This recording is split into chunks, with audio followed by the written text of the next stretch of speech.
La défense belge annonce avoir procédé à un 5e largage d'aide humanitaire sur Gaza. Au total, plus de 84 tonnes de nourriture et de matériel ont déjà été parachutées. Mais les besoins dans l'enclave palestinienne restent immenses, d'autant qu'il n'y a toujours aucune trêve en perspective en ce premier jour de Ramadan. Sébastien Dubetz et Fiona Collienne. C'est un début de Ramadan douloureux pour ces habitants de Rafah, au sud de la bande de Gaza. Ils fouillent les décombres de cette maison.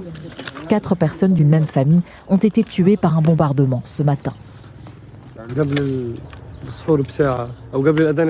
Une heure seulement avant la prière de l'aube, le premier jour du Ramadan, des civils, des gens qui s'occupaient de leurs affaires, des gens normaux qui dormaient chez eux, ont été tués.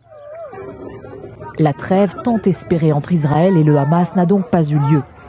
Hier soir, ces familles gazaouites tentaient de faire sourire les enfants en accrochant des décorations à leurs abris de fortune. Mais aujourd'hui, les mines étaient plus sombres. Le premier jour du Ramadan est très difficile.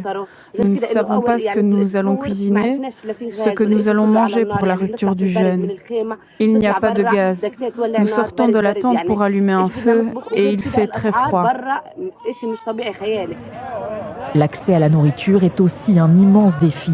Sur ce marché, les habitants trouvent peu de produits frais ou alors à des prix exorbitants. Une fois de plus, le secrétaire général de l'ONU plaide pour un cessez-le-feu. My strongest appeal today is to honor the spirit of Ramadan by silencing the guns and removing all obstacles to ensure the delivery of life-saving aid at the speed and massive scale required. L'ONU redoute toujours une famine généralisée à Gaza et l'aide humanitaire continue d'entrer au compte-gouttes.